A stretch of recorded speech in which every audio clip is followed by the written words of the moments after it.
नमस्कार, आप सभी को स्वागत करते हैं रुद्र चंडिका चैनल में। आशा कर रहा हूँ कि आप सभी लोग मंत्र जाप पूजा पाठ ये सब कुछ कर रहे होंगे, अपने कर्मों के साथ ये समय निकाल के कर रहे हैं। आज मैं आप सभी को बताऊंगा रुद्र सेवा, रुद्र अनुभूति, जो कि एक विशेष चलेगा। अब समय समय पर मैं आप सभी को बताऊंगा किस प्रकार से ये चीज़ हुआ था। देखिए, ये बातें हैं 2016 की ये घटना, जिससे मैं आप सभी को समझा पाऊँगा कि किस तरह से जब समय के साथ कोई भी व्यक्ति अपनी मन को एकाग्रित करके कोई भी अगर सेवा देता है किसी के पास, तो उसका फल क्या मिलता है। मैं हमेशा कहता हूँ कि मैंने आज तक जितने भी अनुष्ठान किए हैं, एक साधक के रूप में हो या फिर एक पंडित के रूप में हो या फिर कोई सेवक के रूप में हो, लोगों के लिए जितने भी अनुष्ठान किए हैं, सर्वप्रथम मैं उनको यही कहता हूं कि आप जो है, आपकी प्रॉब्लम तो यही है, लेकिन आप उनको बाबा को ये बताकर अनुष्ठान ना करवाइए। जैसे किसी की कोई समस्या हो रही है उसकी मैरिज लाइफ में, किसी की स्टडी में, किसी के उन सारे चीज़ में, और वो विभिन्न प्रकार की एस्ट्रोलॉजी सारी चीज़ को करते करते थक गए हैं, उपाय करते करते थक गए हैं। उनको बहुत ऐसे मन में बहुत दुख हो रहा है कि अभी भी कुछ नहीं हो रहा है, तो हमारे पास वो कॉन्टैक्ट जब करते हैं, हम उनको यही कहते हैं कि आप एक रुद्र सेवा दीजिए, रुद्र सेवा के साथ आपका रुद्र हवन दीजिए।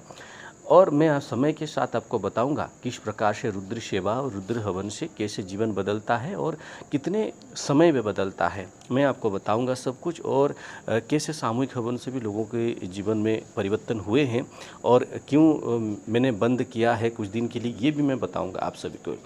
तो ये बात है 2016 के आसपास।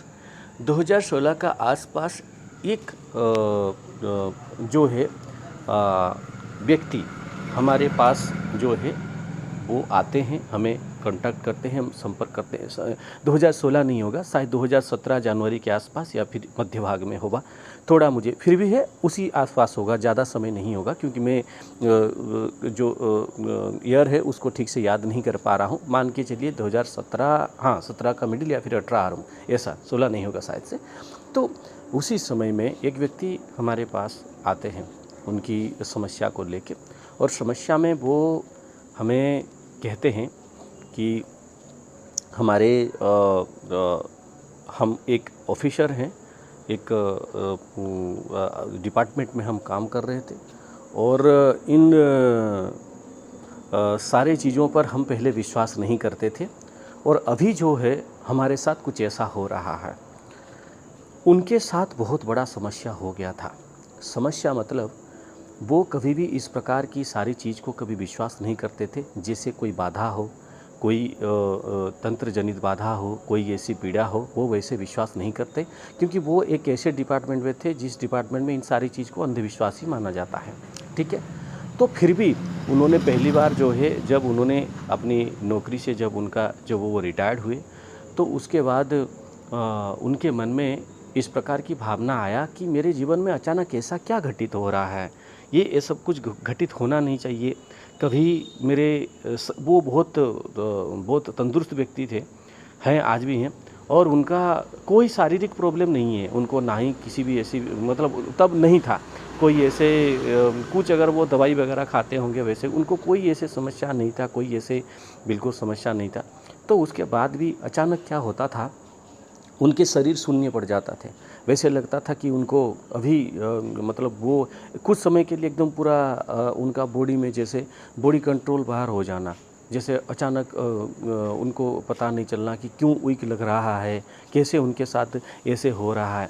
फिर वो पहली बार तो इस सारी चीज़ के लिए उन्होंने डॉक्टर के साथ संपर्क किए, क्योंकि मैं हर व्यक्ति को यही कहता हूँ कि कभी जब आपको बुखार आता है तो आप कोई हवन करने के लिए ना, मतलब ऐसा नहीं बता रहा हूँ कि आप भगवान पर विश्वास ना करें, लेकिन पहले मेडिसिन जब आपके पास, अगर पहले जिस समय में आप रह रहे हैं, क्योंकि हम उस युग में नहीं रह रहे हैं कि जिस युग में हाँ हम थोड़ा सा हमें बुखार हुआ है, हम कुछ ऐसे कर देंगे हमारा ठीक हो जाएगा, ऐसे ऐसे अपने हिसाब से कोई जड़ी बूटी खुद ऐसे पीस कर खा जाएंगे, सही, ऐसा नहीं होता है। अभी समय बदल चुका है। तो सर्वप्रथम आपकी शारीरिक समस्या हो डॉक्टर, मानसिक समस्या है तो आप काउंसलिंग, विभिन्न प्रकार की चीज़ में मनुष्य को अब के समय थोड़ा बदल गया है। तो उस समय में उन्होंने ये सारी चीज़ चेकअप करवाने के बाद सब कुछ नॉर्मल निकला। तो वो किसी न किसी ऐसे जानकर वो वैसे हमारे पास आए थे। ये कुछ किसी के द्वारा आए थे कि भेजे गए थे कि हाँ ये जो है महादेव की सेवा करते हैं, आप उनसे थोड़ा संपर्क करिए। तो उस समय क्या है, पहली बात तो है जब मैंने उनको कहा कि आप ऐसा क्यों हो रहा है, उन्होंने कहा कि मेरे अंदर बहुत साहस है, मैं किसी चीज़ को डरता नहीं हूँ क्योंकि मेरे कार्य ही ऐसा था। तो उस समय उन्होंने कहा कि मुझे अचानक ऐसा लग रहा है और कुछ दिन पहले मैं कुछ अशुभ घटनाएं हमारे घर में देख रहा हूँ। जैसे मेरे कहीं पे मेरा कोई शर्ट है या फिर मेरा कोई टॉवेल है वो जाके कटा हुआ कहीं पे गिरा हुआ है, कहीं पे और कुछ हो रहा है, ऐसे हो रहा है। लेकिन वो कह रहे हैं कि मैं आपको एक बात कहना चाहता हूँ, मैं इन सारी चीज़ों पर कभी विश्वास नहीं करता हूँ, लेकिन फिर भी मैं पता नहीं क्यों एक भोलेनाथ की एक वैसे उनकी प्रेरणा से मैं आपके पास आया हूँ, तो आप मुझे इस पूरे ये से निकालें। मैंने उनको कहा कि ठीक है, ये जो चीज़ हो रहा है ये मैंने उनको डिटेल में बताया। ठीक है, उस समय मैं देवी की जो साधना है उसकी एक बहुत बड़ी साधना में था। तो मैंने कहा कि आप कम से कम इस नवरात्रि तक आप इंतज़ार करिए, उसके बाद ही मैं आपको कुछ बता पाऊँगा। अभी मैं कुछ नहीं बता पाऊँगा, चाहे कुछ भी हो जाए। आप दोबारा किसी और से संपर्क कर सकते हैं, दूसरे व्यक्ति से संपर्क कर सकते हैं, दूसरे आचार्य से या फिर दूसरे पंडित जी से संपर्क कर। उन्होंने कहा कि नहीं, इतना दिन सह लिया, मैं और थोड़ा सह लेता हूँ। तो सही बात है। उसी समय मैंने उनको कहा कि आप शिव जो भोले बाबा हैं, आप किसी भी मंदिर में, कोई भी जिस स्थान में है, किसी भी मंदिर में आप जाकर जो है, या फिर जो मंदिर आप जाते हैं, जिन बाबा को आप विश्वास करते हैं, गए हैं, पूजा की हैं, वहाँ पे जाकर आप बताएं कि किस प्रकार से आपकी समस्या हो रहा है और मार्गदर्शन की आप जो है एक आवेदन करिए। ठीक है, मैं कुछ नहीं हूँ, मार्गदर्शन के आवेदन करिए। उन्होंने बस आने के बाद मैं उनको कह दिया कि आपकी जो अनुष्ठान है वो माता रानी के अनुष्ठान होगा, आपकी अनुष्ठान माता रानी के अनुष्ठान होगा। और माता रानी की अनुष्ठान में आपकी ये बहुत बड़ी जो चीज़ है, बहुत बड़ी बाधा है, इसको एक डिटेल प्रोसीडियर में इसको रिमूव किया जाएगा। वैसे आप कहेंगे कि ये कैसे रिमूव होगा, क्या होगा, मैं आपको बता दूंगा। इसमें कोई भी आप जैसे देखते हैं इस प्रकार के विभिन्न प्रकार जगह पे आपके सामने वैसे ये फेंकते हैं, वो फेंकते हैं, ऐसे करते हैं, वैसे करते हैं, कोई वित्पात होने वाला चीज़ नहीं है। मैं एक सेवा दूंगा, लेकिन आपकी जो इच्छा है वो यही रहना चाहिए कि आप बस सेवा दे रहे हैं। आपकी मन में ये हो गया, वो हो गया, ऐसा हो गया, नहीं। पहली बात है कि उस समय ये जब सेवा देने की बात आई, उसी दिन से मेरे जीवन में भी थोड़ा थोड़ा प्रॉब्लम शुरू हुआ। कहीं ना कहीं मैंने उस समय ना, मैं किसी से मैंने एक रुपया में कहीं हज़ारों लोगों को, मतलब 1 रुपया भी नहीं, बिना 1 रुपया का मैंने हज़ारों लोगों को गाइड किया है।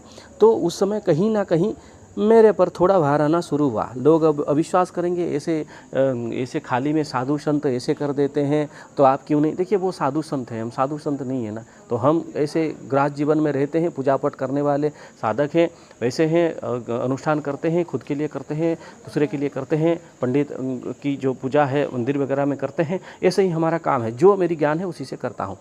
उसके बाद मुझे पता चल गया, उसी रात से ही मैं कुछ सपने वगैरह देखने लगा और मुझे पता चल गया कि चीज़ कुछ अलग है।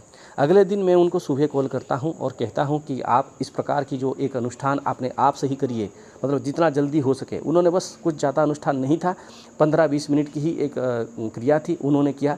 करने के बाद वो बोले कि मुझे थोड़ा अच्छा लग रहा है, क्योंकि वो मुझे अचानक फ़ोन करते हैं रात को कि मेरा अभी जैसे प्राण निकल जाएगा, ऐसे मुझे हो रहा है, मैं कुछ समझ नहीं पा रहा हूँ, ना ही मुझे एसिडिटी है, ना ही मेरे शरीर में कुछ हुआ है। मैंने सब कुछ करवा दिया, ECG करवा दिया, स्कैन करवा दिया, सब कुछ करवा दिया, मुझे कुछ नहीं निकल रहा है। ऑल बॉडी स्कैन करवा दिया, कुछ नहीं निकाल रही, मेरी प्राण की रक्षा करिए। तो मैं कहूँगा कि मैं रक्षा करने वाला या करने वाला कुछ हो नहीं हूँ, जो करेंगे वो बाबा या माता करेंगे, बाबा माता करेंगे। तो आप इस बात को देखिए, अगर मैंने कहा, अगर आप कह रहे हैं कि आपका पुण्य बल बहुत है, धर्म बल बहुत है, ऐसे, तो ये एक बार अनुष्ठान में जीवन भर आपको कभी सोचना नहीं पड़ेगा कि आगे मुझे क्या समस्या होगी या क्या कुछ नहीं। फिर उसके बाद मैंने कहा कि आपकी जो अनुष्ठान भोर सुबह सुबह ही होगा, 4 बजे के आसपास, ब्रह्म मुहूर्त के आसपास होगा। तो इस समय में आप जो है आपको ऐसे ऐसे चीज़ की आवश्यकता पड़ेगी, आप मुझे इन सारी चीज़ों की व्यवस्था करिए। मैंने उनको कहा, इन सभी चीज़ों का उन्होंने व्यवस्था जो है अच्छी तरह से उन्होंने व्यवस्था किया। और मैंने उनको क्लियर भी कह दिया था कि मेरी इतनी दक्षिणा रहेगी और मैं ये कार्य करूँगा। और यहाँ पे कोई तांत्रिक गुनियागिरी वाली काम नहीं है। यहाँ पे सिंपल ही सिंपल देवी की एक जो है एक महागुप्त पद्धति के माध्यम से आपको जो मेरे लिए, मैं क्या करता हूँ, अक्सर लोग ना ऐसे करते हैं कि जो वो भगवान उनको जो चीज़ देते हैं, वो जो चीज़ से उनकी कल्याण होता है, उस चीज़ को नॉर्मली वो दूसरों के लिए यूज़ नहीं करते हैं। वो क्या करते हैं, वो अरे हम इतने बड़े चीज़ को क्यों बेकार में करें, हम वह जजमान है, होगा तो होगा, नहीं होगा तो नहीं होगा, क्या हो जा रहा। लेकिन मैं ऐसा नहीं करता हूँ। मैं हमेशा जो भी चीज़ है उसको दूसरे के लिए भी मैं जो है वो करता हूँ, इसीलिए वो कभी विफल होने का चांसेस ना के बराबर होता है। लेकिन ये कार्य है, इसमें कोई गारंटी नहीं दिया जा सकता, क्योंकि मैं हमेशा कहता हूँ कि आप केवल सेवा के भाव में आइए, बस इतनी ही है। मुझे ये ना कहिए कि मेरा इतना हो रहा है, उतना हो रहा, ऐसा हो गया, मैंने इतने सारे लोगों को दिखाया, मेरा कुछ नहीं हुआ, ये हुआ, इसने ठग लिया इसलिए लूट लिया, ये नहीं। केवल जो है आपको यही बात करना है कि आपको बस एक मन को एक शांत रखकर आपको ये सेवा भाव में आपको यही जानना है कि बस आप एक सेवा दे रहे हैं, एक मन की एक मन से, भावना से, भक्ति भाव से सेवा दे रहे हैं। उन्होंने इस सारी बात को पूरी तरह से समझा था और उन्होंने कहा, यकीन मानिए जब हम सुबह अनुष्ठान करने के लिए गए, उस समय मेरे पास 4 व्हीलर नहीं है, तो मैं किसी का 4 व्हीलर लेके जो है मैंने उनको कहा कि आप चलिए, तो वो हमारे ऐसे ही संपर्क हैं, तो उनके 4 व्हीलर में गए। आप विश्वास नहीं करेंगे, जाते वक्त एक हमारे टायर में बहुत बड़ा, गाड़ी के टायर में बहुत बड़ा कील लगा था, लेकिन उस समय हमें कुछ पता नहीं चला, शायद नए टेक्नोलॉजी के टायर वगैरह है, कुछ उसका पंप निकलता नहीं है, मतलब पंक्चर नहीं होता है बहुत जल्द, तो उसमें से हम गए।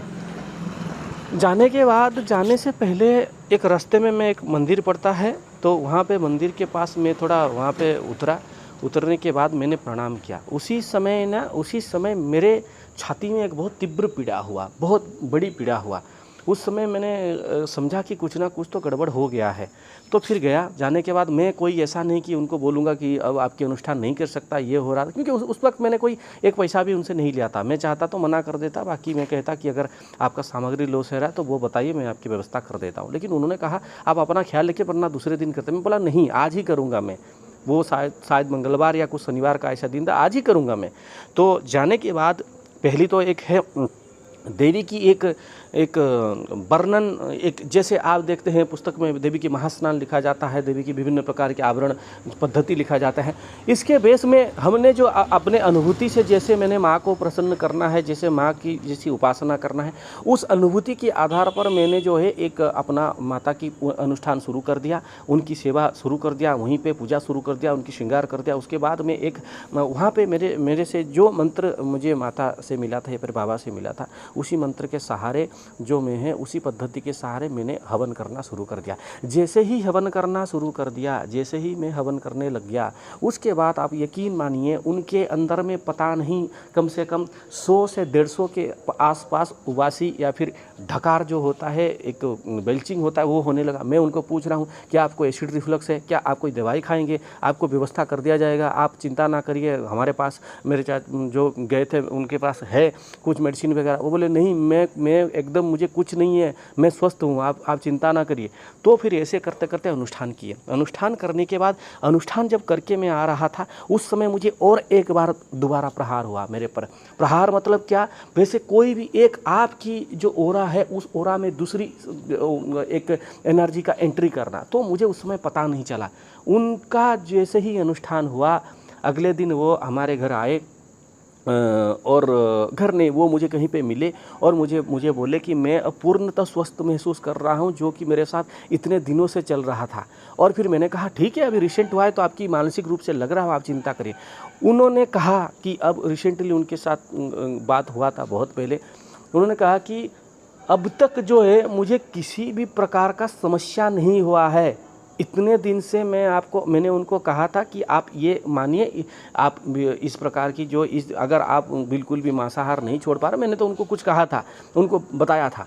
तो इसमें क्या हुआ, उसके बाद मैं उनको पूरी तरह से वो सही हो गए, पूरी तरह से सही हो गए 100% आज तक उनको। तो मैं इसके माध्यम से यही कहना चाहता हूँ कि जब व्यक्ति पूर्णतः भगवान के पास समर्पित हो जाता है तो उसकी विकारों को कैसे दूर करेंगे, ये बाबा की और या माता की जो है उनकी जिम्मेदारी आ जाती है।